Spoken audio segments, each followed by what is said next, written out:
It's nice to see you all here tonight. Thank you for coming.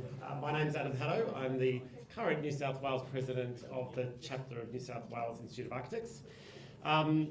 It's super exciting to have you here tonight to celebrate the prizes and awards and the appointment of fellows and life fellows to the Institute of Architects.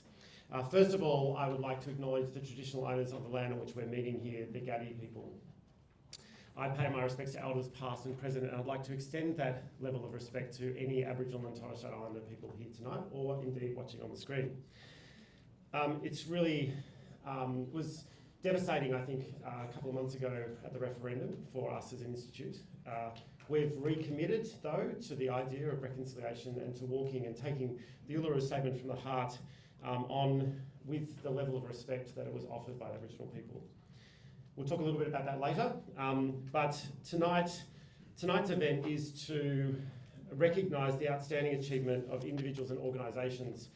This year we're delighted to bring together the architectural community to celebrate the successes of 2023 and acknowledge winners at this awards tonight. Our prizes and honours celebrate a diverse array of architectural work encompassing emerging perspectives on design in the public realm, distinctive bodies of work by a female architect, and recognition of individuals' contribution to the profession. We could often be categorised as celebrating product more than process. We love an award ceremony, and once every year we have the Architectural Awards, and we look at and talk about the best buildings that are built in our state. We rarely talk about process, and tonight is really about talking about process and people, the other things that are required to ensure that we can deliver remarkable buildings and spaces for the people in our communities. They're people who advocate for architecture, they're people who do research on the background of architecture and policy making, they're educators, they're policy makers, they're aligned professionals in the rest of the built environment. Indeed, they are the construction industry themselves, and most importantly, they're our clients, the way in which they procure buildings and the kind of briefs that they give us in the first place. Realistically, I think there are two things that are critical to us at the moment. Sustainability is the greatest threat that we need to deal with, and housing is the biggest crisis that we will deal with in our generation.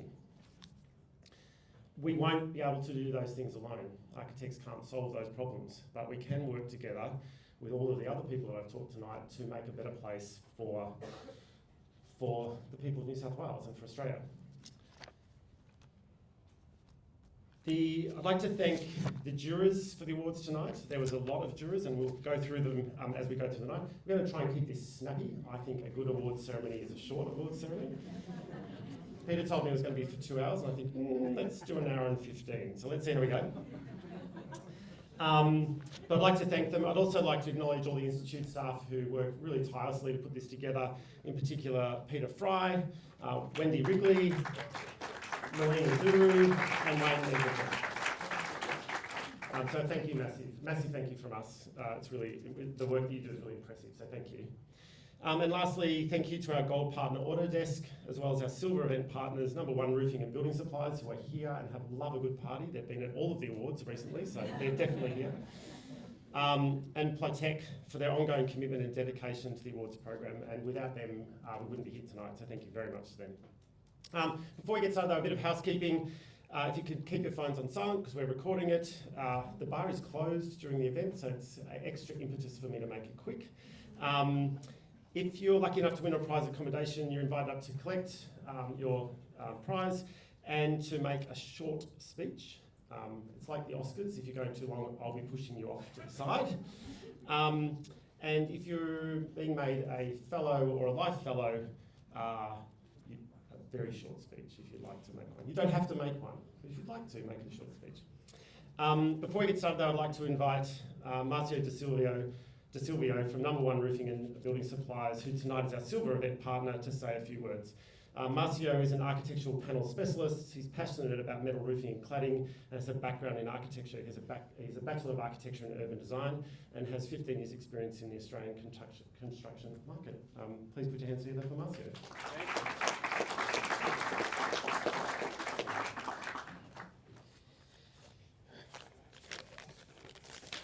So I always bring this with me just in case. because I always get nervous speaking to people. Thank you, Adam. Guys, I want to ask you one thing before we start, really, is what do you dream about, right? What do you dream about? When I was 13 years old, I dreamed of becoming an architect. I was raised in a small town in the countryside of Brazil, and my family didn't have the means to invest in my education, but with a lot of work and determination, I was able to graduate as an architect and urban planner in one of the best universities of my country, back in Brazil. Yeah. Thank you. Fast forward many years, unfortunately, and I have achieved many of my dreams. I migrated to a beautiful country. I got married to the love of my life. I bought a house. We have 2 cats and 2 kids. Everything's working fine. But in none of my wildest dreams, guys, I ever thought I was going to be here tonight speaking to the most creative and influential architects of Australia. From the bottom of my heart, this means so much to me. It makes me want to jump out of my skin. For this reason, I am incredibly grateful. I'm here representing number 1 Roofing and Building Supplies, a family-owned business operating in the metal roofing supply industry for over 20 years. We have 10 stores across New South Wales. We have the greatest range of architectural panels. Number 1 was also born from a dream. And our dream is the dream of excellence. We are passionate about providing the best quality construction products and service to our clients, and we believe that every building, every structure is a work of art. And we want more. We want to be part of your vision. We want to help you to bring your dreams to life. So let us engage in a conversation about the future. Let's have a chat. We have the materials, we have the expertise, we have the passion. Let us work together and make dreams come true. Let's also celebrate in appreciation of all the amazing design work that will be displayed here tonight, and congratulate all of the award winners in this amazing ceremony. Thank you, the Institute. Thank you, Adam. Thank you so much to all of you. This is amazing.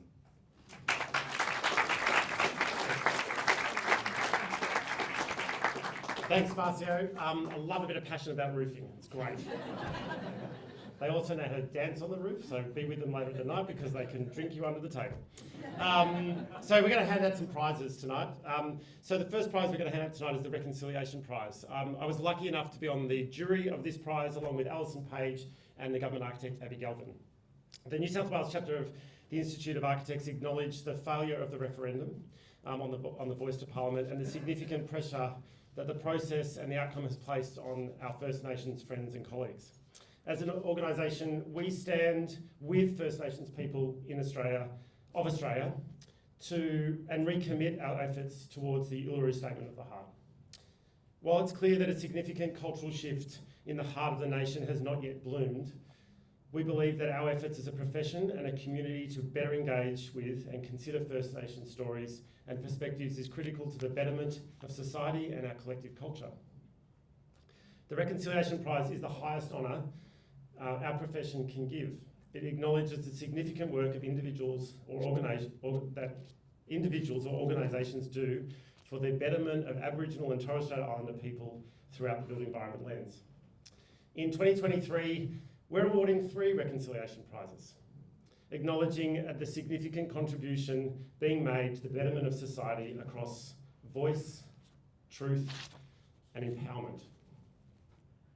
The first of our Reconciliation Prize winners goes to a community-run social enterprise that leads language, cultural and research activities within the La Perouse Aboriginal community. This foundation has established a framework that is helping to empower the local community while providing an example for other First Nations community groups to engage with the built environment sector to create culturally rich places to the betterment of all Australians. Please put your hands together for the Gajarja Foundation, represented by Kirsty and Louina.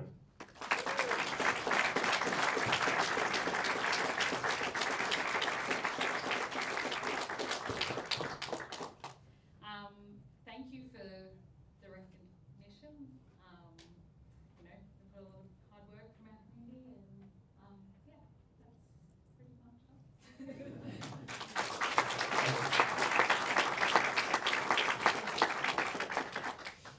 Congratulations. The second winner of tonight's Reconciliation Prize is an architect and educator. He's a Kulu, I'm going to mess this up, but forgive me, a Kuku Yalajini man from Cairns, now living and working on Gadi land.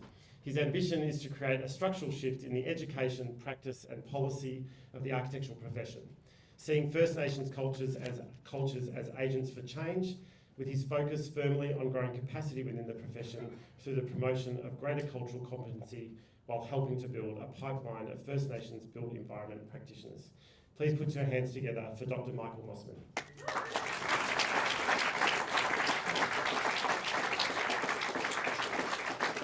Thanks, Adam. It's really fantastic to receive this, and a shout out to Gajarja, really fantastic.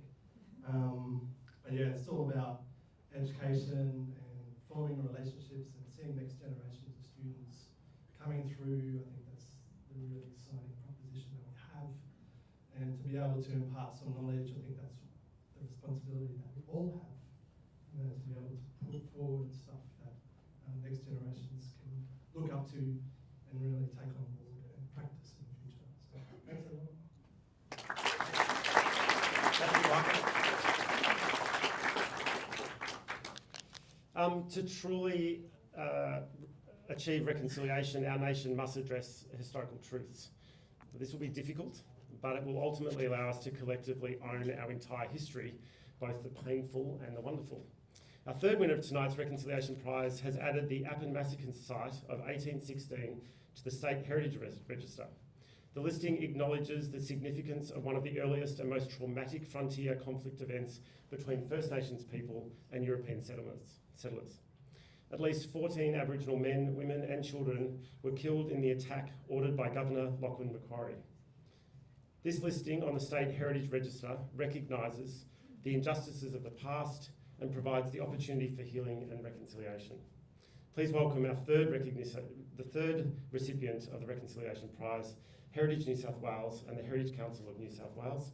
And representing tonight are Vanessa Holtman, Dr. Nicholas Bronton, Auntie Glenda Chalker, Sam Kidman, and Dr. Natalie Blake.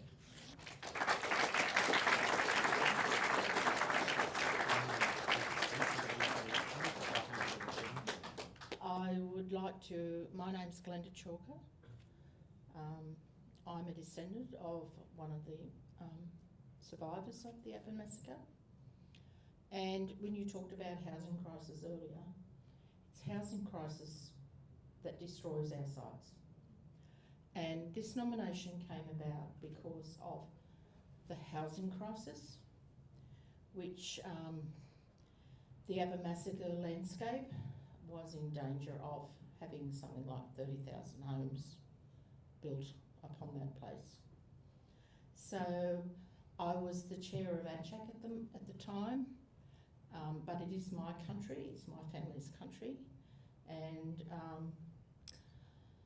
along with the Heritage Council, we put a nomination in for the State Heritage Register, and it took some investigation and a lot of work by Natalie back there and other people of Heritage New South Wales, and thank you, Sam, for all your support. But we got that listing up. Wasn't quite what we wanted, but we got something which is better than nothing. And there are now some areas within that landscape that the housing developers is hands off. And we've recently seen the cultural values assessment, and one of the major developers there has agreed to most of the recommendations. So housing crisis destroys our places. I think we, as an institute, we are 100% against urban sprawl and 100% for urban infill. So we're quite excited by some of the positions coming out of the state government at the moment around looking at infill development. We're also a little bit nervous about some of them, but we are interested that they're talking about it. They're talking about urban infill. So we're 100% behind you in terms of trying to not let our city grow that much. Moving on to the next prize. Let me just make sure I'm in the right spot. Yes, moving on to the next prize, the Marion Mahoney Griffin Prize. I'd like to thank the juries for this prize, Caroline Mitchell, Laura Cockburn and David Tickle. We're lucky tonight to have the 2022 recipient of the prize, Rachel Neeson, to say a few words and to hand the baton on to this year's winners. Rachel, over to you.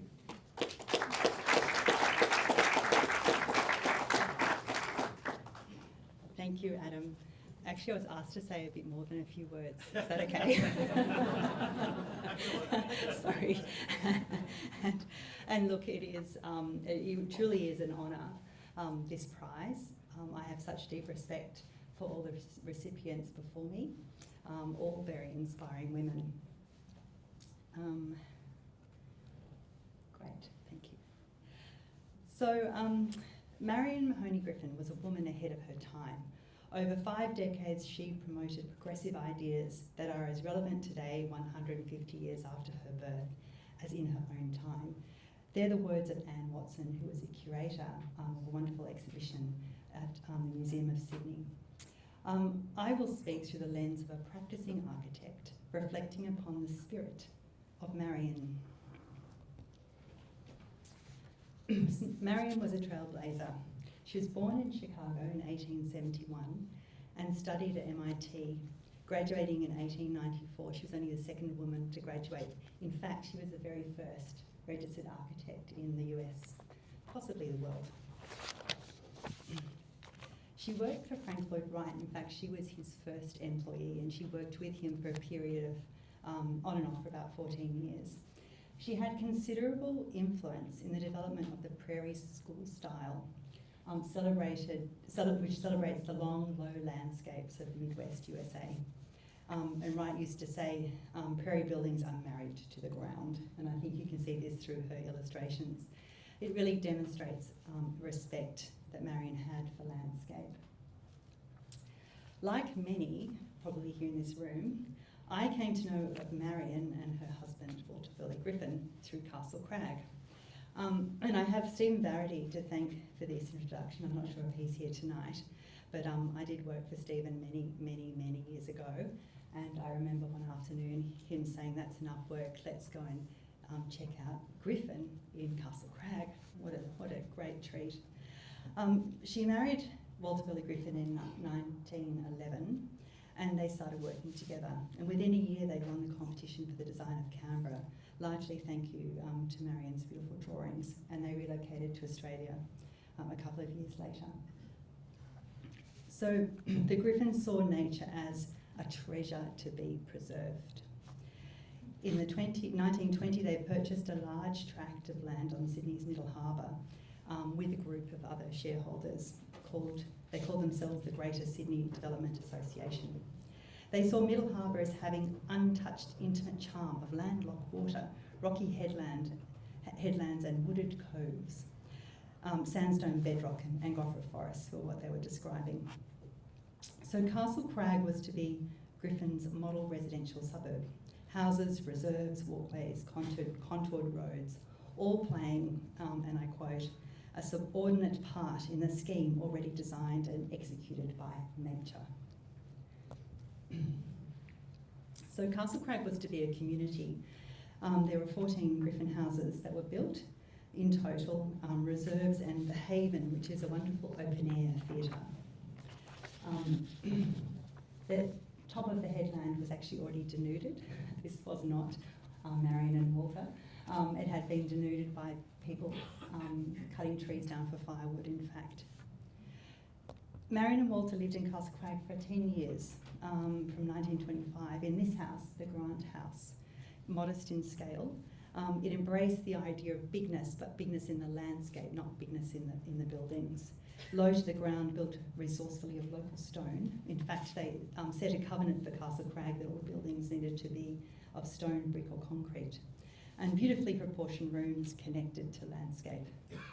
And that's Marion in her garden. So she was famous for her Japanese-inspired drawings. I'm sure you're all very familiar with these. And this really was to be a suburb in harmony with landscape. My drawings are not quite so fine. This is a drawing that Nick Merkett and I did together of our Castle Crag house, a room to the rock, a room to the bush, a room to water. I'm sure you can see that in that drawing. But certainly in this section, the house is married to the ground, to bedrock. So this project was actually a renovation of the client's grandfather's house. So the family had a really strong connection to this idea of the community of Castle Crag. The house itself was built in 1951 from salvaged materials due to the shortage post-World War II. So it's made already of recycled brick and recycled stone. An idyllic bush setting and indeed a bushfire flame zone. Nature and architecture. So this idea of the sublime, idyllic suburb, we can reimagine the suburb as an intergenerational utopia, living within a shared landscape, a big landscape, comparatively modest houses. And we might think about how we can apply that today in a broader context, a denser garden suburb, not sprawl. Or we might reimagine the middle ring of Sydney towards a gentler densification, which puts onus on the public domain, which is more controllable to be heavily landscaped.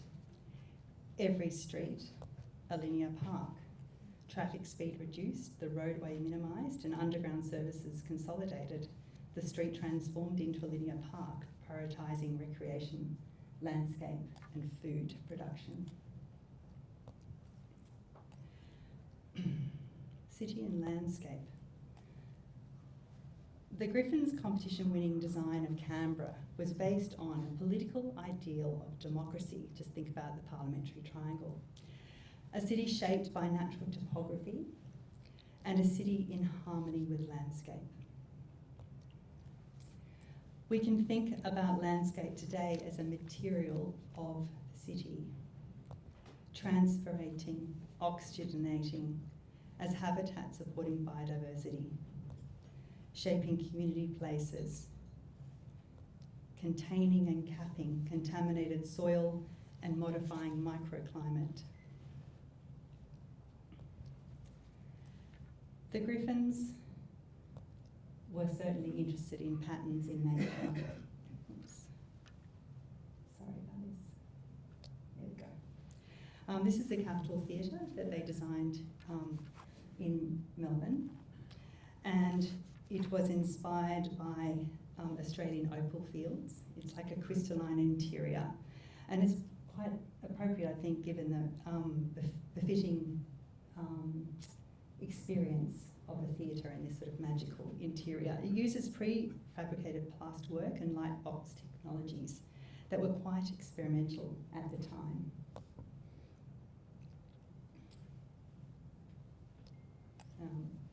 We can relate to that through our work at the Australian Museum, Crystal Hall. But we can really extend this idea of nature more broadly to the environment today, and an expanded view of sustainability and caring, the issues really of now, as Adam eloquently pointed out earlier. So retain and recycle, focusing on strategic moves that make good for the long term, undoing poor decision making of the past, acknowledging that our city belongs to a time continuum, opening possibilities for the future, allowing necessary adaptations to be visible, retrofitting to provide access equity, sustainable building systems, and acknowledging collective memory. Sometimes it is the extreme of distance, remoteness, extreme climate, wind, heat, flooding, dry, and extreme budget constraint that requires an absolute resourcefulness. What sandstone is to Castle Crag, tin is to Broken Hill. This is Australia's first heritage listed city because so much of it remains intact, built, recycled and recycled again. Exteriors becoming super insulated interiors, interiors becoming exterior landscape oases. So retaining as much as possible and choosing the smallest intervention for the greatest impact. A transformative landscape sanctuary.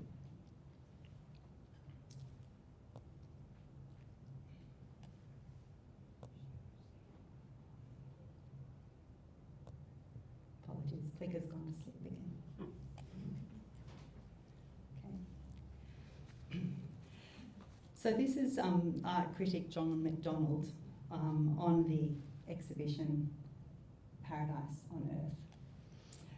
Marion was an idealist in her artistic, political and spiritual beliefs, who took enormous pleasure in the Australian landscape and wondered why it was so little appreciated by most Australians at the time. Her blunt description of her adopted home still has the depressing ring of truth.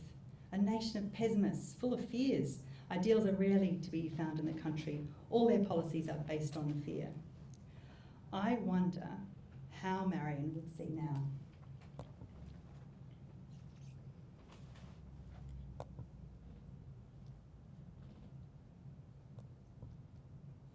So truth-telling and repair. Acknowledging the reality of our colonial past. And this is the Cascades Female Factory in Tasmania. Marion would describe this as a sordid place, for sure. One of Australia's many sites of trauma. This one a site of trauma for convict women. Also the burial place of the infamous Palawa woman, Truganini. We explore the capacity for landscape to repair and also to make memory visceral. Where there were compounds enclosed by walls, there will be open space. Where there was austerity, there will be sensual richness, a garden.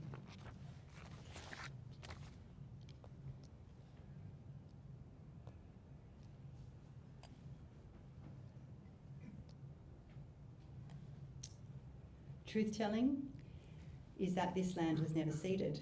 Here at Kamei, place of first contact on the east coast with Lieutenant Captain Cook and the Gweagle. And a shout out to Gajaga here. Design cannot heal the impact of 250 years of occupation, but it can provide a platform for diverse cultures, readings and dialogue. A place of Indigenous voice, of respect, reflection, rebalance and repair. As Dan Grant so eloquently said, it isn't about what divides us, but how this nation can find itself in each other. And this brings me back to the Marion Mahoney Griffin Prize, which is awarded annually to acknowledge a female in the field of architecture for a distinctive body of work. Established in 1998 by the New South Wales chapter, it aims to acknowledge the significant contribution of women to the profession across a number of industry platforms, including architectural education, journalism, research, professional practice and theory, as well as for built architectural work. The adoption of the name Marion Mahoney Griffin recognises her invaluable contribution to the combined effort of Walter Billy Griffin and Marion Mahoney to the architecture of Australia. And I'd love to announce that the winner of this year's award is Catherine Lassen.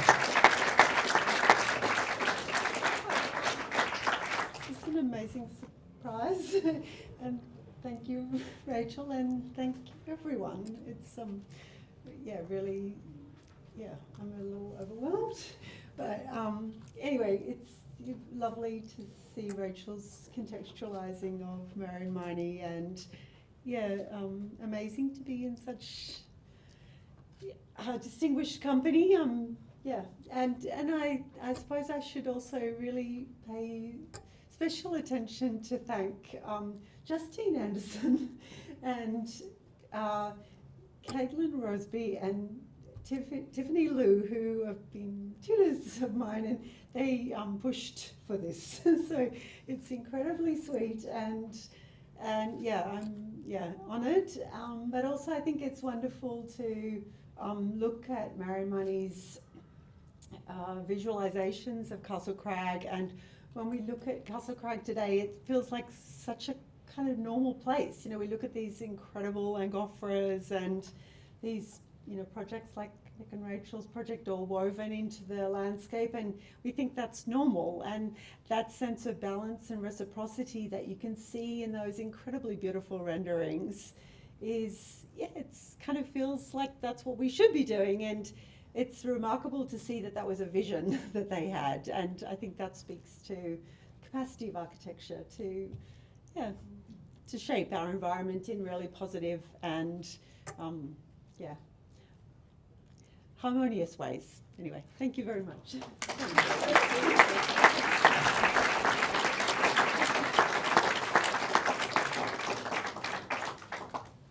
Congratulations. The next prize we're announcing tonight is the David Linder Prize.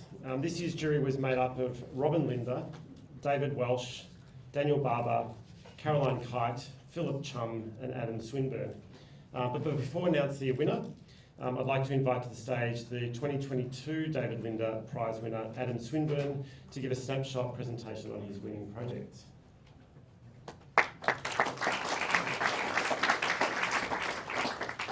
So hi, I'm Adam Swinburne, a Senior Associate at JPW and last year's recipient of the David Linder Prize.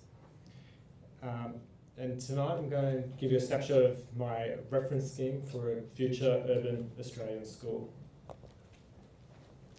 The reference scheme continues and distills almost a decades-long vertical school research into a single consolidated scheme that captures big moves and tests spatial strategies in an applied hypothetical scenario.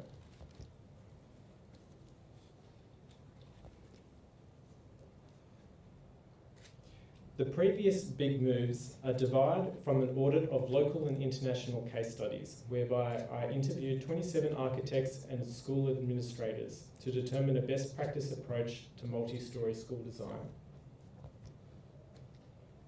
Much of my research has been published as part of a Masters of Research at UTS, and it includes a 500-page research manual, travelling report, podcast, exhibition and lectures.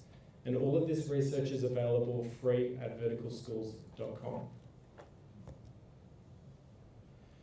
In our current context, Schools Infrastructure in New South Wales are investigating development models whereby schools are part of integrated mixed-use developments.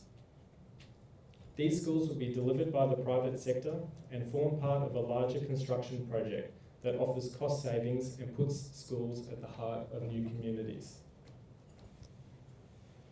As part of this project, the reference scheme seeks to incorporate a hybrid mixed-use approach to capture the richness of the development model.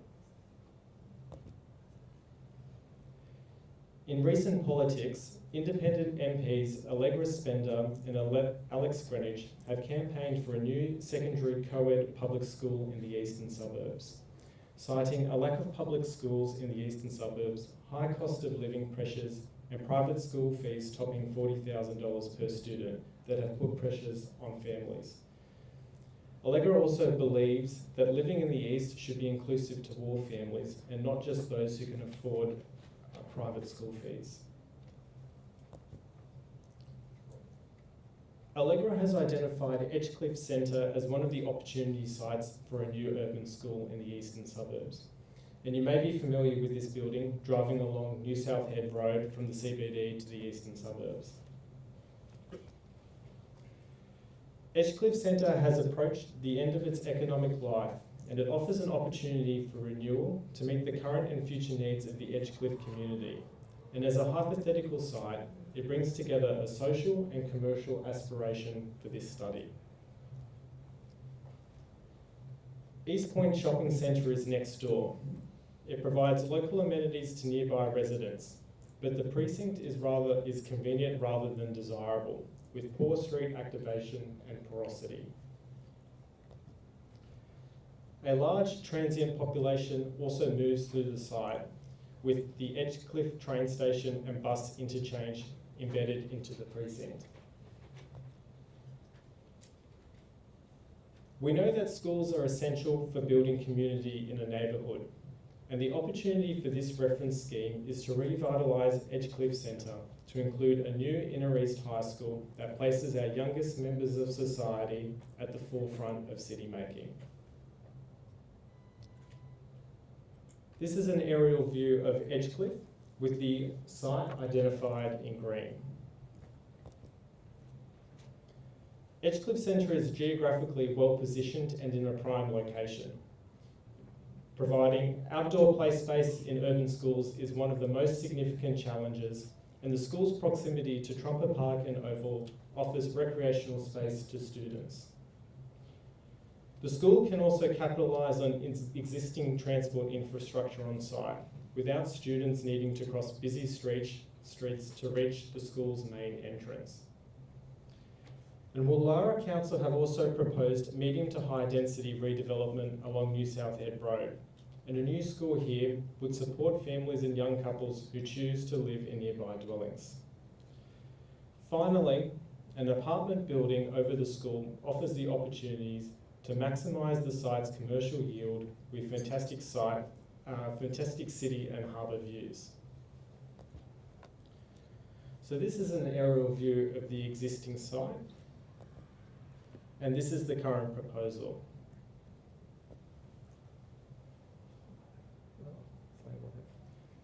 The development comprises of an 11-storey school with ground floor retail and activated edges throughout. Woollahra Council have also identified the rooftop over the bus interchange as a new green roof for public use.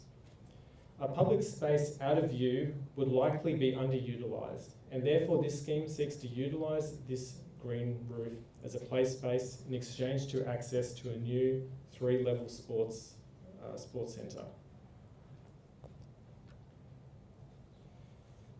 Woollahra Council have also identified Edgecliff Centre as a renewal site for residential. The school would only make up a small component of the overall GFA for this site, and there is an opportunity to build apartments on top of the school, but that's not currently modelled as part of this following scheme. I'll now share with you a sequence of spaces from my modelling to show the big picture moves, which I'll do over 3 parts. The content is work in progress and just a snapshot of its current status. So I welcome any feedback after this presentation. The first part is how the school works with the public interfaces and how it can create a renewed pedestrian experience for Edgecliff. As a gateway development to the eastern suburbs, the design provides a dramatic, formal, and open gesture. The site is organised to facilitate a secured school zone above a porous public domain. School facilities such as the theatre and library are positioned at lower ground levels for public utilisation outside of school hours with separate public entries. Between the school and sports centre, a new, generous and sunny pedestrian laneway connects to the station concourse. And this perspective looks from the other end of the laneway and shows the viewpoint of a commuter arriving at Edgecliff as they pass through the station turnstiles. What works well with this laneway is that the sports centre buffers the noise and pollution from the 7-lane New South Head Road, making for a more pleasant experience to dwell. The design offers shared community infrastructure on site without the trade-off to student safety. And here, the glazed auditorium space maximises investment in infrastructure with a bold and exciting space. Building museum-like spaces such as this large library void also offers opportunities to display learning, such as large object installations. For example, this school could have a Mars month with replicas of Mars exploration rovers and a Mars reconnaissance orbiter to create object-based learning opportunities and encourage deep learning through sensory engagement. The design utilises a conventional low-rise and high-rise lift bank core arrangement that provides separate entries to different user groups in the building. And given the apartments above, a private residential lobby separates undesirable interactions between students and the inhabitants. Now we'll focus on the student user group and their experience. Upon arriving at site, students and staff traverse to an upper forecourt that is more removed from the primary retail activated public domain. Here there are access points to the library and theatre spaces, as well as shuttle lifts to a school, sky lobby and reception point. Students and staff and visitors are all greeted with incredible city views. And to navigate to learning spaces, students move down the building via generous feature stairs. The school is split into three-level hubs to form smaller neighbourhoods within a larger building. Mesh facades enclose a circulation racetrack around learning spaces to provide natural ventilation, shading, outdoor connection and safety for Australia's favourable all-year-round outdoor climate. And in this image you can also see how the hub also connects to the neighbouring green roof. One of the reoccurring design problems schools face on tight sites is how to provide quality, quantity and diversity of outdoor spaces for student recreation, gathering and play. Master planned within a 300-metre proximity to Trumper Park and Oval provides a facility that the school site cannot offer on its own or maintain to the same standards. However, competition for use and the unpredictability of neighbouring institutions motivates the desire to accommodate outdoor spaces within the school's boundaries. The opportunity to repurpose the council proposed green roof as a column-free, secured school play space offers a diversity of spaces to hang out or even set up a 7-a-side soccer field. Separating the school gymnasium as a council-managed facility offers bonus courts for school hire, and outside school hours, the sports centre facility can be shared and leased to the public. Strategically, this school could be one of the many celebrated institutions that enhance the public realm and put the students at the forefront of city making. This concludes my presentation. It's still an active exploration, but I'm looking forward to finishing the study in the first quarter of next year. And I look forward to sharing the final report once completed. Finally, I'd like to thank the Lindner family and the Institute for the prize. I'm incredibly grateful for the support and wish this year's recipient the best with their undertaking. Thanks, Adam. He's taking his life in his hands to ask a whole room of architects for feedback afterwards, so good one on that one. I'd like to invite David's sister to the stage, Robin, to talk a little bit about David and to announce this year's winner.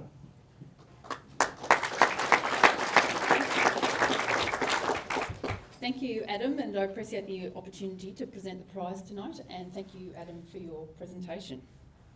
So David, for people who didn't know him, was a passionate architect, and he genuinely believed that architecture and architects can play a significant role and should play a significant role in not only shaping people's lives, but also actually improving them as well. And I think that follows a theme we've been hearing a bit about today. And so in establishing this prize, which I'm pleased to say is now in its 11th year, what we were seeking to do was really honour that passion, and importantly, to really encourage and enable both graduates and emerging architects to undertake research, to really explore some of those challenging issues that design issues that we're facing in the public realm. And so I think the prize does that But also the other thing that it's seeking to do is also provide a platform for really showcasing and promoting emerging architects. And it does that through creating opportunities for networking, providing mentoring opportunities, and also platforms to showcase their work like we have here tonight. And I really want to thank the Institute for their support in doing that and continuing to champion the prize. So now I get to announce the winner for this year, and I'm really pleased to say that this year we have both a commendation and a winner. So it gives me great pleasure, I don't need my glasses, showing my age. It gives me great pleasure to announce the commendation is awarded to Tamara Kerr for her proposal entitled The Power Powerless, Adapting Thermally Inefficient Housing and Its Urban Environment.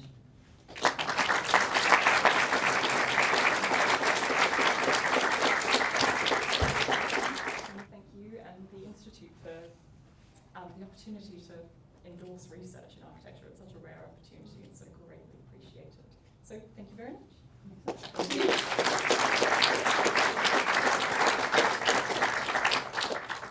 And now to the winner for 2023 of the David Lindner Prize is Isabella Reynolds for her project proposal entitled Soft Spaces, Designing for Pain in the Public Realm. So congratulations, Isabella.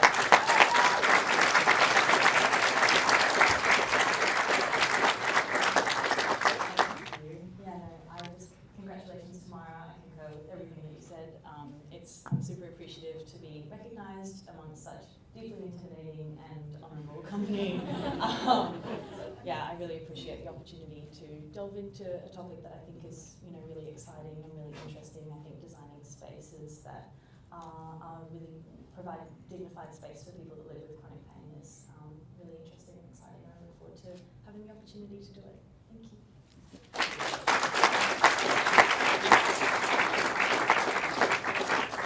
Thank you. Thank you.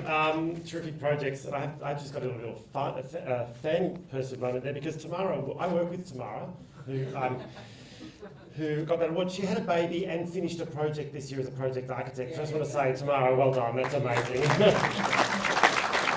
And I didn't know she was doing an award, and I didn't even know she was applying for it. So that's even more amazing. So congratulations both to Tamara and Isabella. I mean, really amazing, I think, thinking about pain in the public realm. I am absolutely excited to see what you come out with that. So Isabella, so really fantastic. You'll see next year's presentations at the awards next year, so we'll look forward to it. I'd like to invite to the stage our second silver partner for the evening, Morgan Sadler. She's the Managing Director of Plytech. Plytech is a manufacturer of sound and vibration control products made from repurposed materials, and Plytech specialises in floor, ceiling and wall assemblies that are rated for airborne and structure-borne sound attenuation. Morgan came all the way from Toronto, Canada, can I just say. So Morgan has done an amazing job to be here. So put your hands together for Morgan.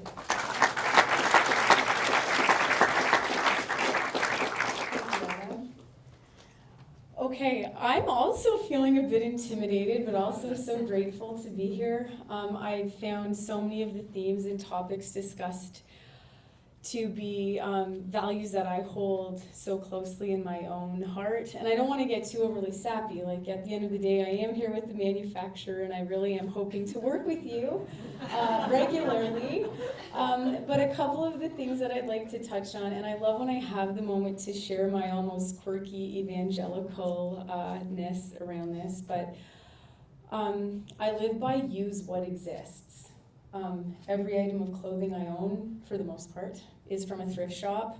I like driving my really old Toyota Corolla, and I hope I can drive it for as long as it possibly can last, and I'll keep repairing it until it can't run any longer.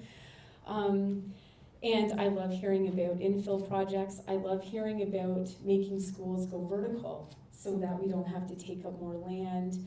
I love, nature needs to be cherished and preserved. And yes, I'm like talking about all these things because they mean so much to me, but I also feel grateful that I get to work with Plytech. And our whole mission, just a second, is to keep products and materials out of landfill and make really high quality sound and vibration materials to be used in mixed use projects and multi-family projects. So we keep tires out of landfill, and we make various sheet goods that go under finished flooring materials and topping slabs. We're doing a ton of research and development in mass timber construction, because that is a very exciting new structure that we see as being very sustainable, and I'm sure there's a lot of people in this room that are also excited. Anyway, I will stop rambling, but I would welcome the opportunity to discuss our products and the amazing projects that you're all working on. We have distribution and operations set up throughout Australia now, and we're so excited to support your projects via our engineering technology and our high quality products made from recycled and repurposed materials in your projects. And I'll end it there. Thank you so much for having me. Thank you. I just want to say too to all of our partners, we do appreciate your partnership. It's not really a sponsorship, it's a partnership, because we do see your contribution to the built environment as critically important to us doing an amazing job. So thank you, and thank you for coming away from Canada. It's amazing. The next prize tonight we're announcing is the Christopher Proctor Prize. This year's jury was made up of Bridget Smythe, Stefan Messner, Katie Hubbard and myself. Before we announce the winner, I'd like to welcome to the stage the 2022 winner of the prize, Katie Hubbard, to present a snapshot of her winning project from last year. Katie. My name is Katie Hubbard, and I am the recipient of the 2022 Christopher Proctor Prize for Speak Up, seeking greater representation, opportunity and leadership for First Nation students as future practitioners within the design and planning of the built environment. And I will note here that my use of the pluralised term First Nations is to refer to the Aboriginal and Torres Strait Islander peoples, acknowledging and respectfully encompassing the diversity of Aboriginal and Torres Strait Islander cultures and identities across Australia and throughout the Torres Strait. I'm midway through this specific research engagement, and it would be remiss of me not to acknowledge the certain amount of permission I have afforded myself to stand here tonight and speak to you all on this topic, as well as the responsibility I feel toward it. The proposal is cognizant of the long-term commitment really necessary to achieve in what it seeks, which is ultimately a generational change and shift within our professional practice, which Michael Mossman spoke so well to. And this proposal, really, it's been through this work that I'm sort of regularly reminded of the commitments required in shifting these inequalities that are holding that back within our greater civic systems, the public health system, our social services, transport, our housing and our education system. And what it does is highlight the need to be deeply creative in our responses to improving these systems, that critique is not enough. However, it can be a pretty excellent place to start, and I've certainly done my fair share of it. But I can also use constructive language. And with this, I ask you to please indulge me a little bit longer this evening and let me take the next 12 or so minutes, sorry, Adam, not Swift, to reflect on all that's at play here when we talk about education and opportunity in this country. So firstly, some background. The proposal sought funding to research and develop a methodology that would support in creating a future series of project-based workshops that First Nations school students would be able to engage in the education and design of the built environment. The pilot is structured around clearly establishing an ethical understanding of what it can mean to be educated and work within the design and planning of the built environment, to communicate the different levels of impact this work can have for individuals, communities and wider society, as well as identify prospects and potential pathways for higher education. Ultimately, it endeavours to inspire and support First Nations young people's voices through their own self-determination into a position of strategic design thinking, expertise and authorship, and in turn to become future practitioners and educators and leaders within our multidisciplinary industry. I am a non-Indigenous urban designer. I live and work in Gadi lands, and I hail from Kaurna country, Adelaide, and growing up, my understanding of country and First Nations culture was minimal, and what there was often in conflict. Did you know that Australia didn't consider itself to be a colonised nation? Not formally, not since the United Nations General Assembly Resolution 1514, a nation that even the white history books acknowledge the several colonies that discriminately sought empire here. I didn't know this. The depth of our deprival, I wasn't taught it in school. I didn't have to spend much of my youth at all really reflecting on the conditions in which I was being brought up in. I never needed to. That's been my privilege.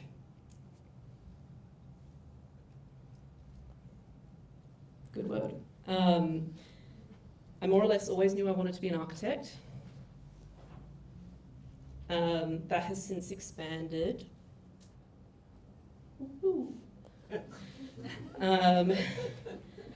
I believe I had such a clarity of purpose because I was brought up in an environment that sought to encourage me to consider everything I could be, whilst in the context of being a young female, also sheltering me from what society perceived I should be. And the reality is, with the exception to my gender and in no way reducing that experience, I was born into a world inequitably designed for me to succeed.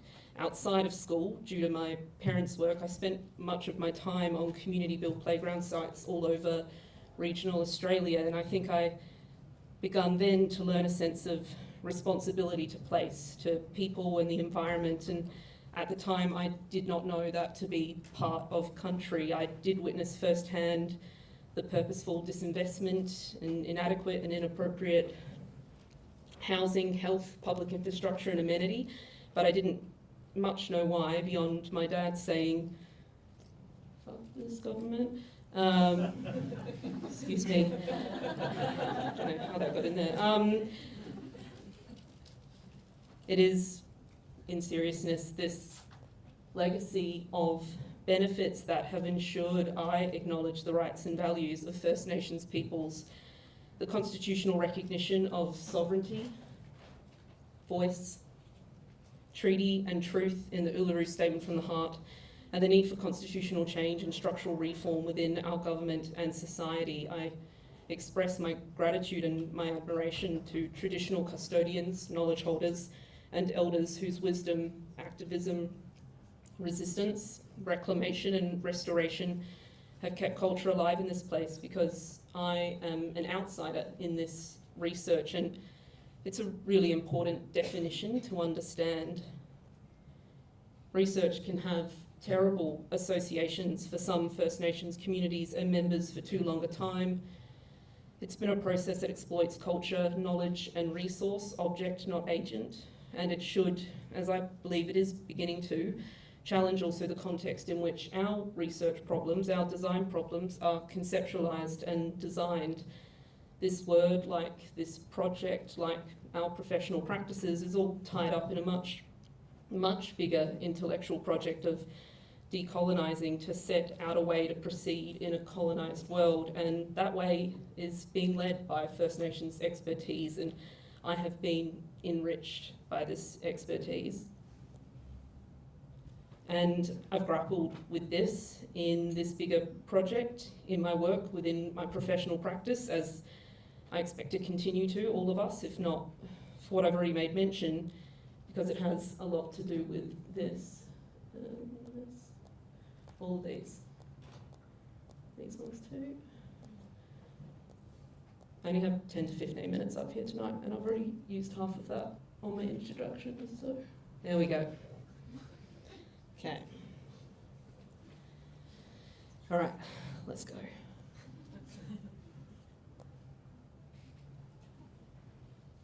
Good. No, I am playing with you somewhat. But please don't think this isn't still relevant today. The taking and using and discarding of culture and knowledge were as much a part of imperialism as land, raw materials and military strength. And our capitalist, neo-capitalist, liberal, whatever we're in now, this comedic timing is challenging, there we go, repeats this. So, what's this got to do with our education now? I suggest we query it. First step, clarity over the origins and development of the problem. until we put these two sides together, we will have a very one-sided understanding of education politics in this country. And if we reflect on the past several months, I think it evident our education is being politicised to realise devastating national outcomes, how poorly we know ourselves, this nation. Of the conversations I've had with teachers and students, the sentiment is repeated. We are born into one world and educated into another. I mean, of course, but it's important to understand that there are still no governing bodies and no set curriculum in cultural education in Australia. In 2015 and again in 2021, the Australian curriculum reviewed inclusions for cross-curriculum elaborations of what they called addressing the Aboriginal and Torres Strait Islander histories and cultures, and they have been adopted. And some schools have succeeded through this, but this has been largely of their own determination. The elaborations are an applied learning, attempting to be holistically integrated into a standard Western education format, and without the extensions of training to support teachers in these better definitions of what to teach or how. I've seen how parts of these elaborations operate. I've listened, learned, even chimed in when I was invited to, and it's apparent to me that this patching up of the curriculum fails to address the biggest issues that affect First Nation students and other minoritised groups in Australian schooling, which is disadvantage, inequality, and racism. The truth in this is that our ignorance and apathy is not the only thing withholding us from forms of reconciliation, nor the progress that we could make within our built environment professions, the spaces we design, the patterns and programs that we influence. Our individual, institutional and structural governance relies upon the expulsion and cheapening of race, gender and environment. And I'm on the right slide. Of means to maintain and grow profits and power, and it simply doesn't have space to prioritise truth. It does not feel good looking at that mirror. I don't think it was made to be honest, but it can be pretty enabling stuff once you accept it, because we do not exist within a post-colonial period, but an internal colonialism which is global. And I don't know, maybe perhaps some of you may not agree. Then I ask you to look more rigorously at our climate politics and the foundations of what many of our sustainability strategies are necessitated by, and the news, also good. I think also, when you do, I encourage you to resist feelings of hopelessness and maybe some self-pity. Because the education of ourselves and others remains an incredibly powerful tool that we're all able to engage in. And we are capable and we can act and we can use our wonderful imaginations to enhance our own institutions and forge other pathways, which I think is really exciting. It's what the open and good intentions of this project were and are in part formed from. The other part was the generosity of others, and now my task is to shuffle all this into a methodology. But first, the basis of this work is really largely or all because of the learnings that have been generously and patiently shared with me over the years. Shared with tolerance for the inadequacies in my education and shared with love.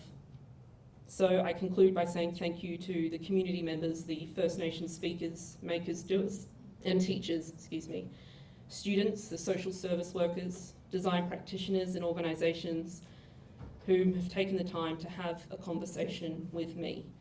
To Bridget, Stefan, Ethos Urban, Philip, Laura, the awarding team, and Chris too, Hassel as my place of work, whom have consistently given me some space for this, and yeah, well, last but not least, this wonderful audience. So thank you.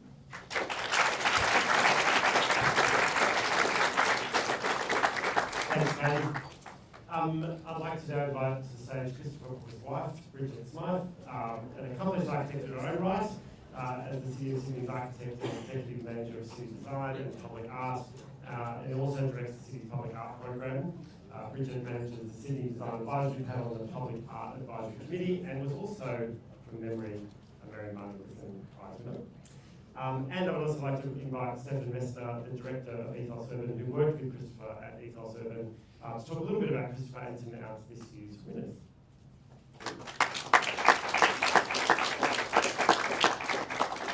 Thank you, Adam. Katie, thank you so much for your very brave presentation. Your work's very timely and very relevant to our profession right now. And I'm really pleased that this prize in Christopher's name affords you the opportunity to follow something you're super passionate about. I think it's important that all of us as architects work really hard to have a deeper understanding of country, and an understanding of country through engaging and getting to know our Aboriginal and Torres Strait Island colleagues and community, because we understand country through people. So it's fabulous, Katie, and I wish you the best in the rest of your work. It's actually 5 years ago since Christopher died suddenly. It was on November 18th in 2018. And amidst the shock and the grief that was happening then, Bill Sakalos, his closest friend and business partner of 15 years in project architecture, and Stefan, his collaborator at Ethos Urban, and I dreamt up the idea that we would have a prize in his name. And luckily the current president, Kathleen Loosby, was super supportive, and the Sydney Community Foundation enabled us to create this prize. So Christopher often talked about the need to have the opportunity to do research as an architect, and he was particularly passionate about cities. And he used to complain and express his great frustration that there was very little opportunity for architects in this country to have any opportunity to do professional development or research, very little endowment in this area, something that actually Adam and I have spent a bit of time talking about, and I'm very hopeful, Adam, that that can change. So I'm very thrilled that Ethos Urban have been a huge supporter of this prize, and the Institute and the Sydney Community Foundation. And so in the last 5 years, we've awarded 4 recipients, and Stefan will announce the next recipient in a moment. So I'd just like to remind everyone, Hannah Slater, Carmen Tam, Nicole Larkin, and Katie Hubbard. And I think Christopher will be so proud of these 4 extraordinary women architects and the amazing work that they're doing, witnessed here tonight. And over to Stefan to talk about who is the recipient of the 2023 award.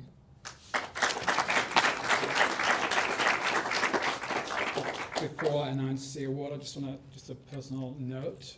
Christopher worked at Ethos Urban only for a relatively short period of time, about 3 years in the context of his whole career, but it was a real forming time of the business. It's sort of when the town planners first opened the doors for designers and economists to come in.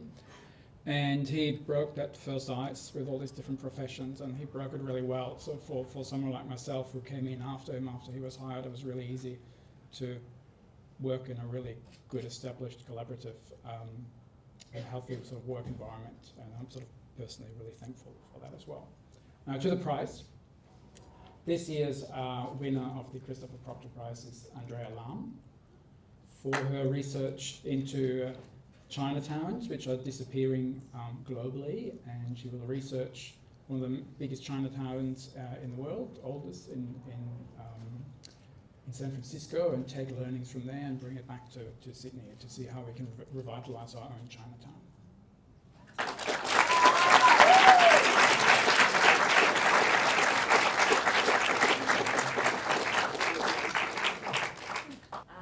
Thank you so much to the Institute, Bridget, Ethos Urban, Adam, and for your amazing presentation about your vital research.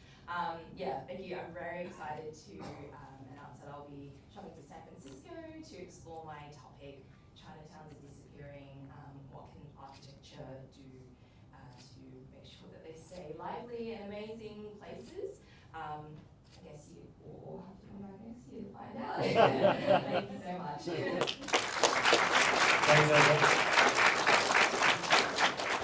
Well done to all of our prize winners tonight so far. Before we move on to the President's Prize, I'd like to welcome to the front the Principal of Co-op Studio and Fellow of the Institute of Architects, Stephen Danagi, to make the announcement about next year's Best in Practice Prize. Stephen.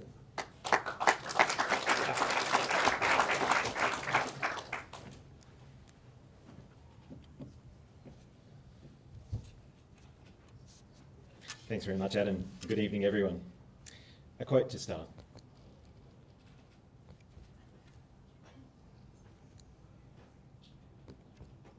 Maybe, eventually. Right. Author and optimist Simon Sinek once said, "Pure pragmatism can't imagine a bold future. Pure idealism can't get anything done. It's when the two cooperate when the magic happens." We are pleased to announce this evening that the Best in Practice Prize is returning in 2024. At the heart of this prize is the how and why of what we strive to achieve as professionals, revealing outstanding achievements in the practice of our craft and sharing these insights and initiatives for the benefit of us all. Launched in July 2019, the Best in Practice Prize recognises excellence in practice with a focus on the development of supportive and inclusive workplaces and contributing to the overall success and elevation of a positive workplace culture in architecture. The prize has been developed to acknowledge non-project initiatives and successes in running a practice, each time bringing a different theme in order to identify and reveal a wide range of innovation. This evening we can announce that the theme for next year's prize will be sustainability. But in keeping with the nature of this prize, the Institute is looking for some new stories. Stories of sustainability in practice to be shared in the areas which include breaking business as usual, innovation in process, and commitment through research. Now, we know that many of you are doing some fantastic work within sustainability in your practices, and we really encourage everyone to make a submission next year for the prize. Congratulations to all the award winners this evening, and thank you.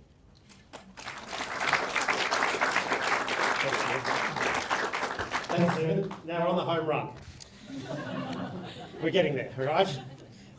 So we're up to the President's Prize, which is one of those really fantastic, generous things that you get when you're president. You get to do a lot of other things that you're not particularly excited about, but the President's Prize is one of the fantastic ones. So it's awarded at the discretion of me, the President of the New South Wales Institute of Architects, and it's given to an individual, practice or organisation who has made a significant contribution to the profession of architecture. Where we live and the quality of the public infrastructure that supports our personal, family and community lives has the potential, I believe, to radically change the trajectory of our life. Indeed, fundamental principles of civic and social equity rest on the capacity of our built fabric and the economic and political structures that support it to achieve a semblance of equity and fairness. In a world increasingly divided between those who have and have not, the importance of investing in quality urban infrastructure cannot ever be underestimated. As a nation, there have been significant shifts in public policy that have either eroded or strengthened a sense of equity and fairness. After World War II, we invested heavily in public housing, a policy which many of us, my age and up, were the beneficiaries of. It was perhaps, though, in 1972, when Gough Whitlam was elected as Prime Minister, that there was a concerted effort to raise the standard of living, to achieve a greater sense of equity by encouraging better planning of cities and the delivery of quality infrastructure. You could even say that our national preoccupation with Olympic swimming might be rooted in the myriad of suburban public swimming pools that were delivered under his leadership. As the world has become more complex and federal politics more isolated from the making of our built environment, state and local government, together with private development, have had to fill that void. There have been catastrophic failures and incredible successes. In New South Wales, we only need to look to the leadership of Sydney's Lord Mayor, Clover Moore, for the successes. Reinvigorated public facilities, a city committed to carbon neutrality, a sustained program of equity, and a planning environment that balances risk and reward for all involved. But the City of Sydney is just a corner of this remarkable state, and too often, as a profession, we're caught up in the riches of the eastern city without fully comprehending the challenges at the other corners of the compass. This year, as the president, I'm awarding 2 President's Prizes. I know, I'm allowed to. I just decided one day, I was like, I'm going to do 2. No one said no, so I figured, why not? I kind of wondered who I had to ask, and I thought I didn't have to ask anyone, I'm just going to do it. So I'm awarding 2 President's Prizes for exceptional leadership in the delivery of equity through the lens of the built environment. The first President's Prize winner has 125,000 properties under management, with more than 6,000 people on the waiting list, and has an immense challenge ahead of it. While housing itself is the priority, well-designed housing that is fit for purpose, reduces running costs, increases individuals' sense of health and well-being, and is robust and future-proofed are all important contributing factors to delivering value to the people of New South Wales, while recognising that housing is a basic human right, not a real estate play. So the first President's Prize is awarded this year to the New South Wales Hand and Land Corporation, and in particular recognition of their recently completed Big Street Apartments by Turner Architects in Liverpool. So congratulations to the New South Wales House and Land Corporation, and here to accept the prize is Patrick Coe.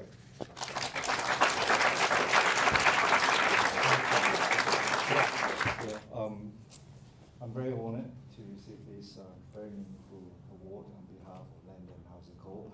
I'd like to thank Adam and the Institute for this award, and I'd like to also thank our delivery partners, Turner, the architect, and Hutchinson's, the builder, for their collaboration in delivering this great project. And lastly, I'd like to thank the hardworking people at LAG making this project possible. So thank you.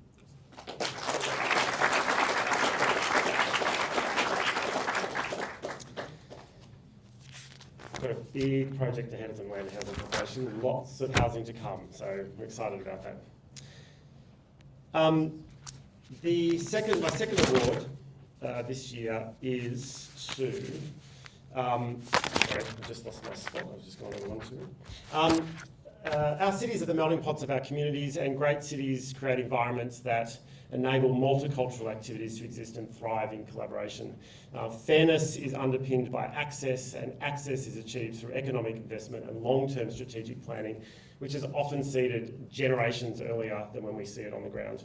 Our daily lives are enlivened by public parks, swimming pools, sports centres, and even animal shelters. To this end, good public leadership is both about doing and agitating. And to that end, I would like to, the second President's Prize is awarded to the Blacktown City Council, and in particular, Kerry Robinson, CEO, and Bill Sakalos for their continued work, which they're going to talk about for a couple of seconds, which is both best and barking well. Yay.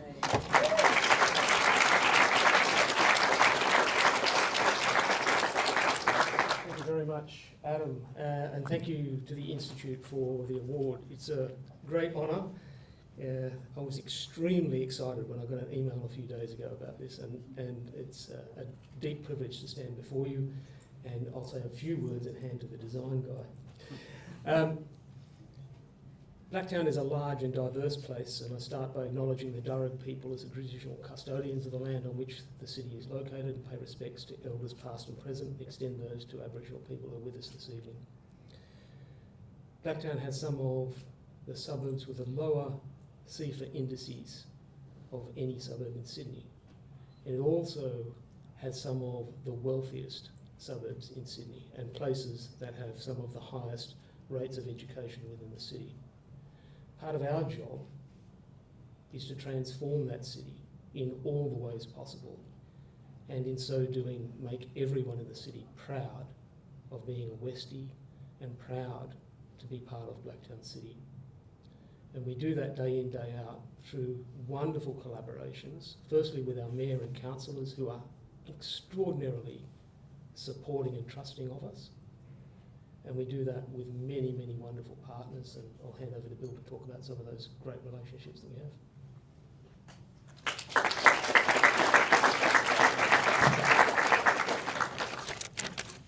Thanks, Kerry. Consistently delivering the magic of architectural excellence within the framework of government is not an easy task. To achieve it requires something akin to a 4-planet alignment. Firstly, you need political will to aspire beyond the utilitarian. At Blacktown City Council, our councillors fully embrace the idea that Sydney's West deserves the best.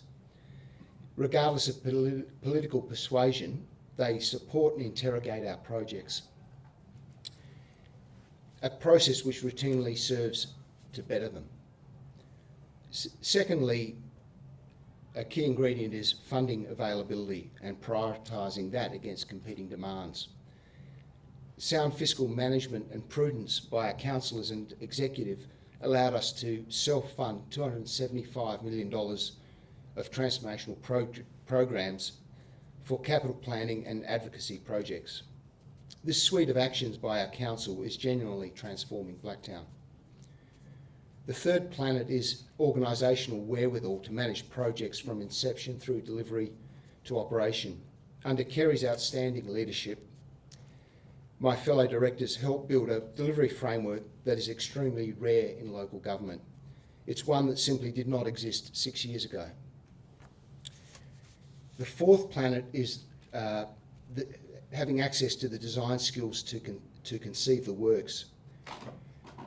The availability of design talent is an essential ingredient. For that, I wish to thank a list of willing and worthy collaborators.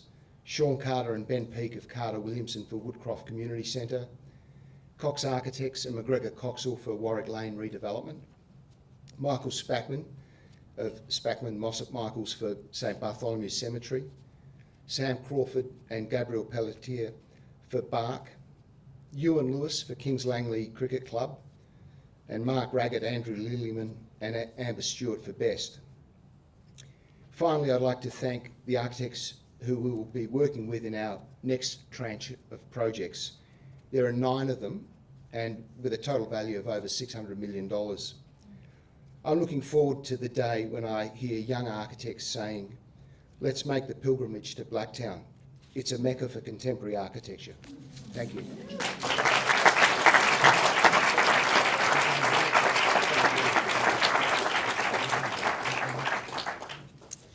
I was at an event actually in Blacktown today by sheer fluke, and Kerry spoke, and he has this amazing capacity to rub the politicians' stomachs and punch them in the mouth at the same time. It was quite incredible, actually. I was like, that's impressive.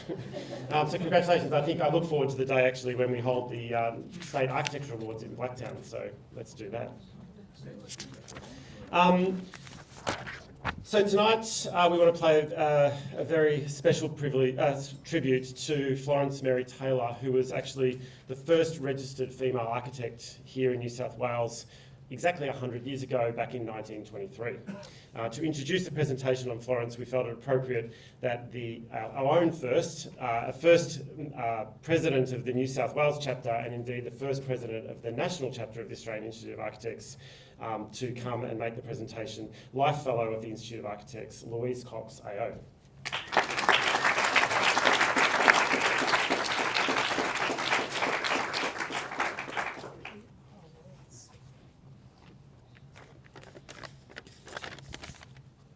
Thank you, Adam, and good evening, everyone. I don't get time to come here and harangue you for 20 minutes very often, but, and I'm not 100 years old yet. As Adam said, this year marks 100 years since Florence Mary Taylor became the first woman to be registered as an architect in New South Wales on the 26th of June 2023. With a registration number 499. I thought I'd better check it. Someone wrote something for me, so I did go to the board and make sure it was correct. And that year, she was also finally accepted as a member of the New South Wales chapter of the Royal Australian Institute of Architects. She tried to be a member of the New South Wales Institute of Architects in 1907 when she graduated or finished her diploma. But they wouldn't let her anywhere near the place. So this time she was successful. She also qualified as an engineer, was a founding member of the New South Wales Town Planning Association with her husband, George Taylor, and she was also the first Australian woman to fly in a homemade glider over the sand dunes at Narrabeen in 1909. I hope there's a slide of that, but I don't know. Most importantly, Florence was a prominent player in Sydney's commercial, professional and social worlds for many decades as the publisher and editor of Building magazine. And as the first woman president of the New South Wales chapter, which I really enjoyed, it was wonderful, I had a lovely 2 years. It gives me great pleasure to introduce this special tribute video prepared to honour Florence Mary Taylor.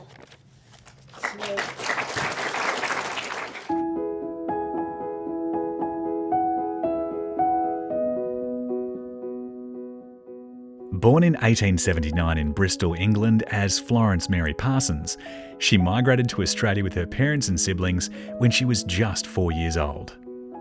Her parents had identified themselves as stone quarrymen and washerwomen in the English census of 1888, making her one of very few Australian women architects to have a working class background. Her father soon found better employment working with Parramatta Council, where he ended up as Inspector of Public Works. Both parents had died by the time she was 19, and Florence found herself needing to work if she was to support her two younger sisters.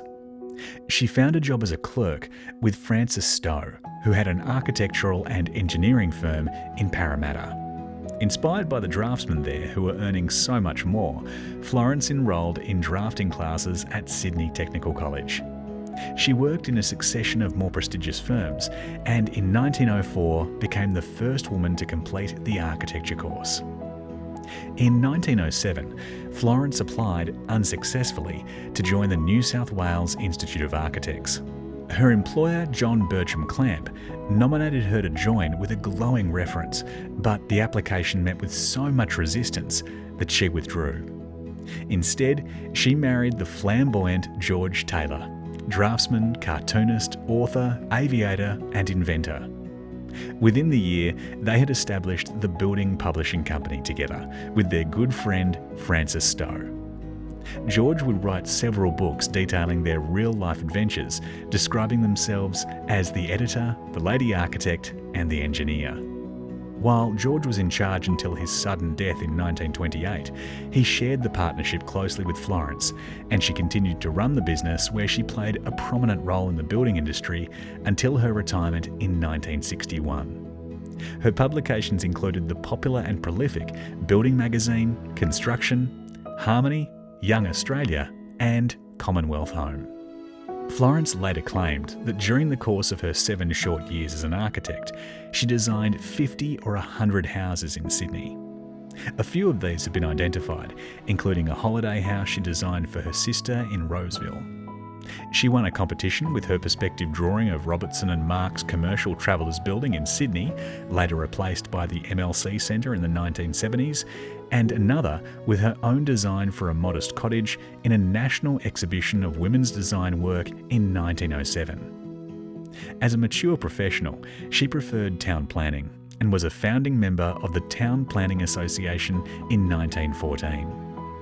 She promoted a large number of technocratic town planning schemes for Sydney, which she collected in a book entitled 50 Years of Town Planning with Florence M. Taylor. Florence Taylor retired at the age of 81 and died at her home at Potts Point at the age of 90. When she was appointed an Officer of the Most Excellent Order of the British Empire in 1939, Florence Taylor was described by industrialist Essington Lewis as the most remarkable woman in the Empire. Tonight, we say thank you to the incredible life of Florence Mary Taylor and for being the first female architect pioneer here in New South Wales.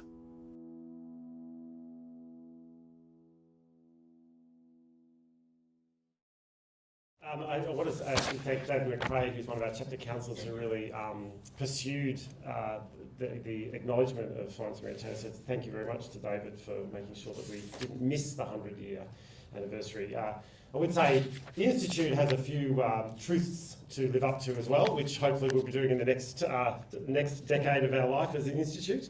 But tonight it was really great to acknowledge that.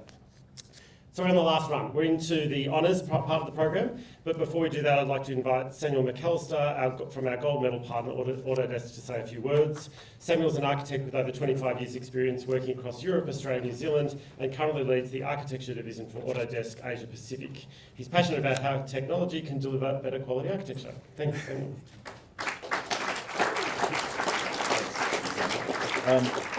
So yeah, I'm a recovering architect working at Autodesk. I've been in the game for a long time. I'm still incredibly passionate about architecture. I always have to have slides when I present. They're loaded up.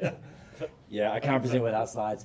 So instead of presenting technology, there's some new solutions that we're developing. I just want to show some stuff on social housing and embodied carbon.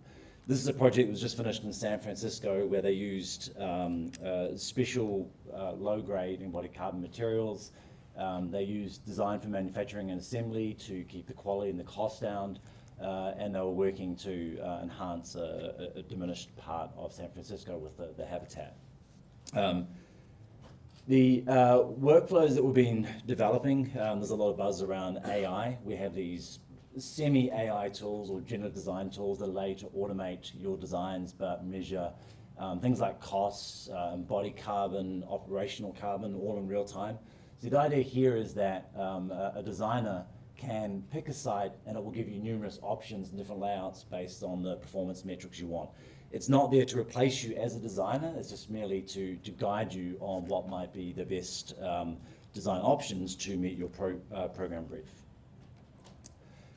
With this particular project, they work with a kit of parts. So I've got a video to finish this off where it's actually showing how the organic materials were made out of mushroom stalks, which is pretty fascinating.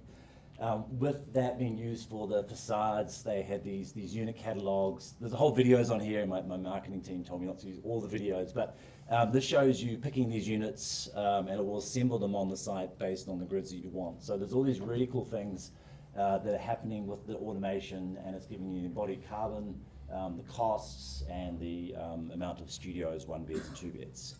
So finally here we have a video, and hopefully it's going to play. So these are actually the molds for the organic material. So it's the ground up mushroom stalks. They put them to a fermenting process and then they come to set. Then they get released and worked up into a facade here. So some pretty incredible new technology because it's low embodied carbon with the actual material and also working in a factory locally. All of this can be assembled on site and it can produce a reasonably nice piece of architecture, maybe not as good as the quality of architecture here in Australia, but here in San Fran they were able to produce these with low embodied carbon and also low operational carbon. And that's it. Thanks.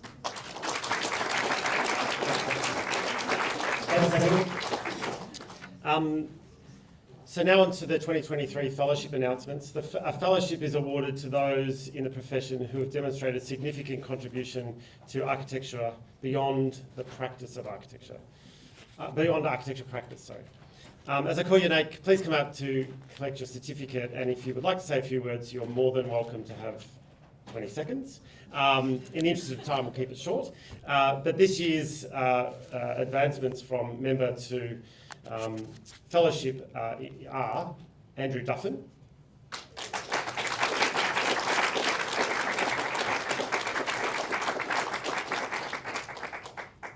congratulations. Sorry. That's all right. Just quickly, thank you to the Institute.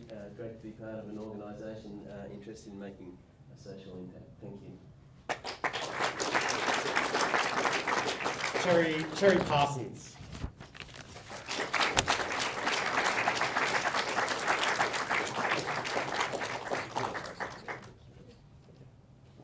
Just again, thank you to the Institute and everyone here. It's a great privilege, and thanks to my boss for the encouragement and mentorship.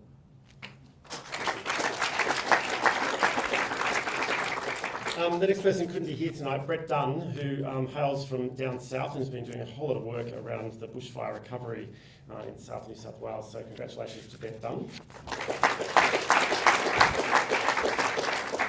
Elizabeth Peat.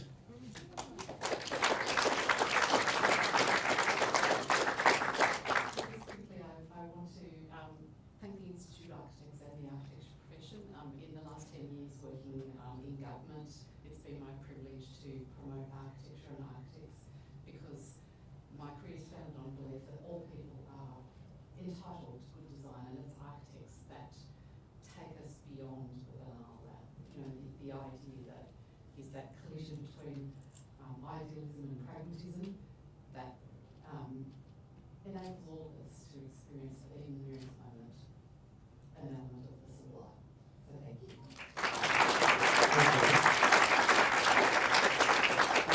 One of our chapter councillors, Duncan Sandy.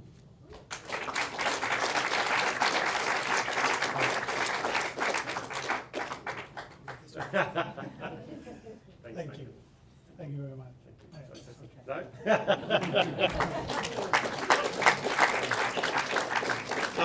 Next one, Kirsten Utz.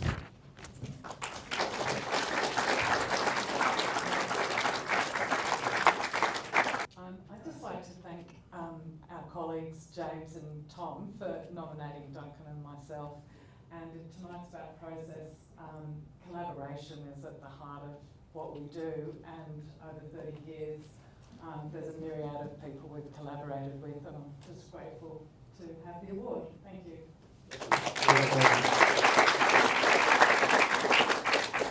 Jason Elsley. I'd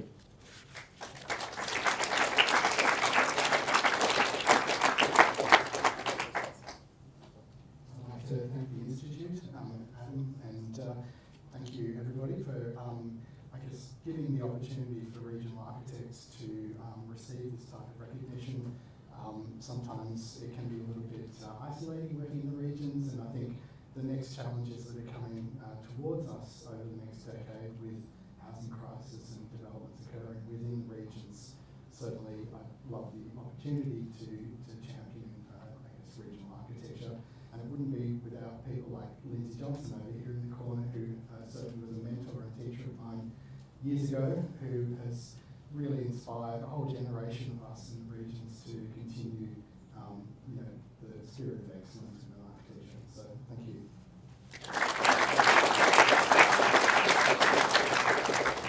Someone else from the regions now, John Domenico.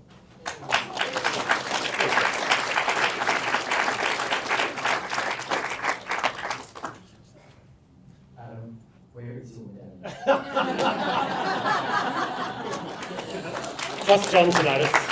For those of you who don't know, I have a medallion that I'm meant to wear at all the official events, and the Institute, when they gave it to me, made me so nervous about it because they said it's worth a fortune. I forget to bring it out because I put it in the safe, and I'm like, I can't forget to bring it out. So sorry, John, I don't have it on tonight. I'll give it back to you, Louise, correct. There's a piece of jewellery.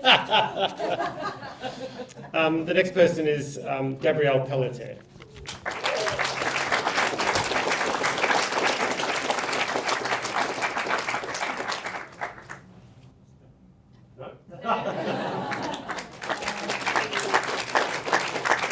The next person's Niall Mackin. I was just going to say, architecture's allowed me to work and study and live in 3 different countries. And, it's been a wonderful opportunity to explore the cultures of other places. And working in historic architecture has been a great lens to view where we live in and where we've come from. So I just have really enjoyed my time in architecture, and I want to acknowledge my wife, Emma, who has been with me every step of the way and enabled my addiction to architecture. Thank you.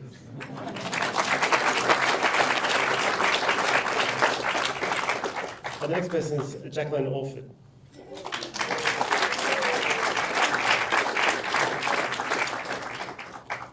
I just want to say thank you, Adam. Thank you to the Chapter Council, and thank you to the Institute. And also thank you to the profession for such a wonderful lifestyle we have. To meet such wonderful people, to work in such wonderful places, and to create such wonderful places.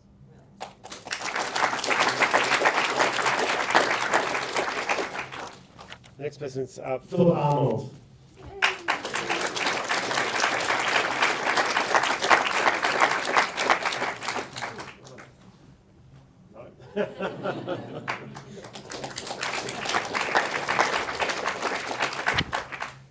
The next person is Sandra Stewart.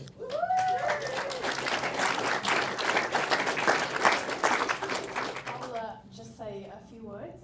My thank yous to the back row. So I'd actually like to thank my husband Brad and my children Alex and Olivia.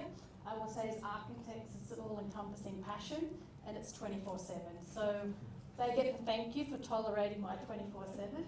And also where I've corrupted them on family holidays and taken them to Oak Park and made them walk Oak Park for half a day and do the tours. So thank you for sticking in there and hanging in with my passion of architecture.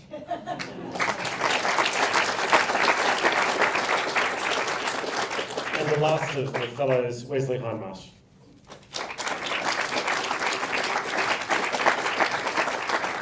I'd like to honour Tasmanian architect.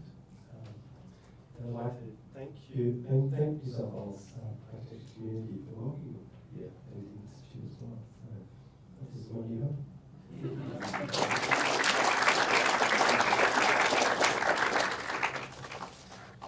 Congratulations, everyone. I think for those of you who know those individuals, you understand the enormity of work that they do within our industry for the betterment of everything. So really, just from the bottom of our hearts, really, the Institute as an organisation and our profession would be less if you weren't involved. So thank you very much. And now to the highest honour available to members practising in architecture, and it's the Life Fellowships. Life Fellowships are awarded to members who are currently Fellows of the Institute and who have rendered a notable contribution to the advancement of the profession in design, construction, literature, education, public service, or in any other way deemed worthy of the honour of Life Fellowship. Tonight we congratulate you on your new position as Life Fellow. I joke that when you become a Life Fellow, that means we just double your fees. So, so thank you for your contribution, but paying double. But we don't actually. So there's a few people on this list who are incredible, remarkable people. So we'll start off with the immediate past president of the New South Wales chapter, Laura Cobert.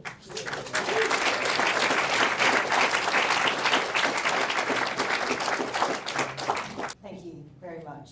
I'm very humbled to be in this audience and thank you very much for this honour. It was an opportunity that came to me and I grasped it with both hands. For me, it was about the sort of public acknowledgement of the passion that I had for architecture and our ability as a profession to be able to be beyond the work that we do and to make an incredible difference to the built environment into the future. And I'm very appreciative of this. More importantly, and a little bit akin to what Sandra said, I thank my family, and my daughter is here with me this evening, because it is only through their acknowledgement and ability to share the passion, or at least go along for the ride, that we can actually be able to be supported in what we do. So thank you very much.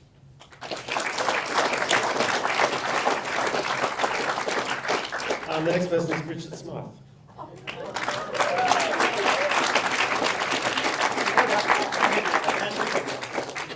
Surprise. This is a surprise. I have to say, it's really amazing when your profession really acknowledges you, when you make choices in your career to do things differently. And for many years, I was often asked, are you still an architect? Because I chose to practice differently, and it's fantastic now that the profession is broader, and we recognise those of us who choose to practice in a different way. I didn't mean to get stuck in government for as long as I did, but the projects just took forever.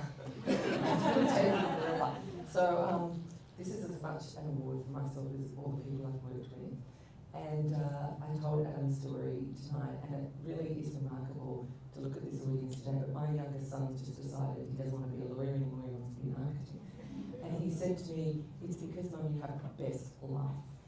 And I thought that was pretty remarkable to hear a young person of 19 talk about our profession that way. So thank you.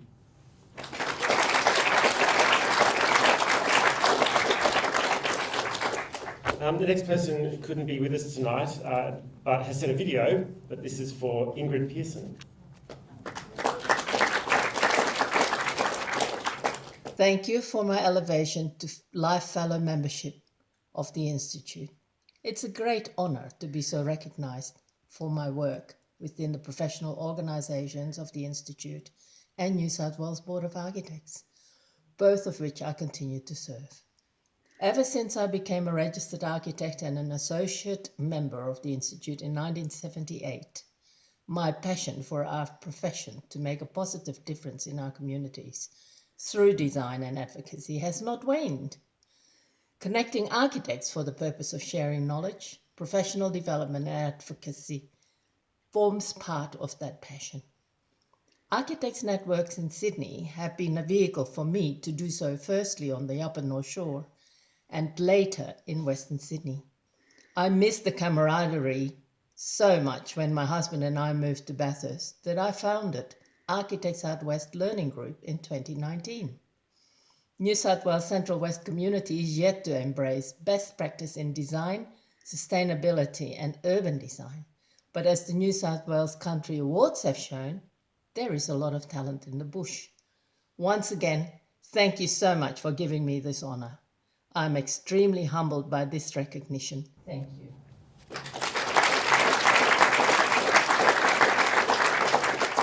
The next person is Mark Jones.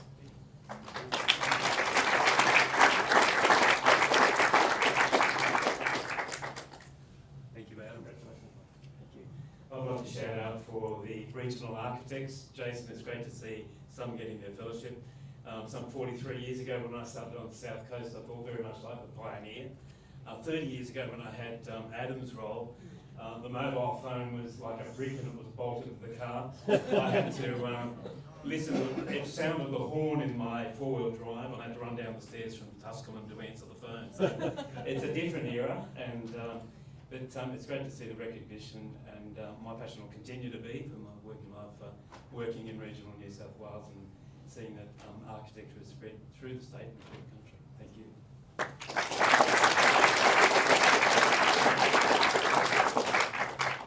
Professor Lindsay Johnson AM.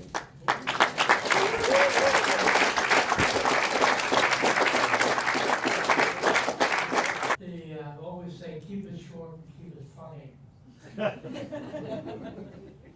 As a fellow of the Royal Institute of the Architects of Ireland, it's a great privilege to me to get a life fellowship of the Australian Institute of Architects, which used to be Royal.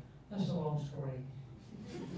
I should pay tribute to the privilege it's been to me to come to Australia nearly 40 years ago, and I am getting this award really because I've had the great privilege of being associated with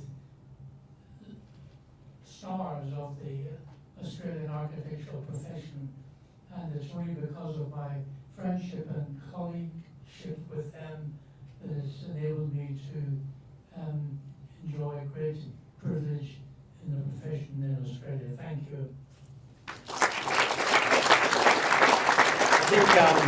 I think Lindsay plays down his role, and a significant role he plays in the contribution to the architecture profession, particularly there are mountains of people who have been educated by Lindsay over the years, and so Lindsay, we really do acknowledge you and your contribution to architecture in Australia and New South Wales particularly. Thank you. And the last person for tonight, Life Fellowship, is to Dr. Dio Prasad, AO.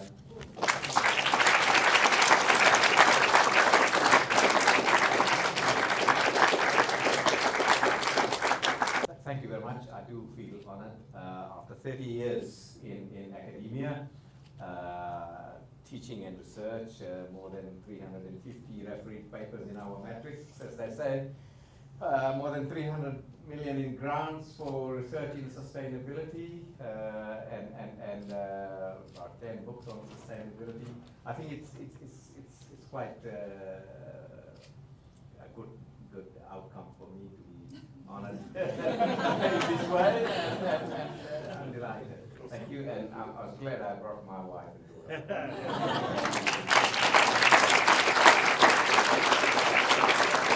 Thank you. I think just to finish, I want to say massive congratulations to the Life Fellows, and it was a real joy as a member of the Chapter Council to look across our profession and see who has done remarkable things. And we do often miss people in the years, but I think you can see from the breadth of experience this year that it's a really amazing profession that we work in, and we are one of the rare professions where we get up every morning and we have a positive outlook towards the world. Like, we want to make the world a better place. It's a very rare profession to be able to do that.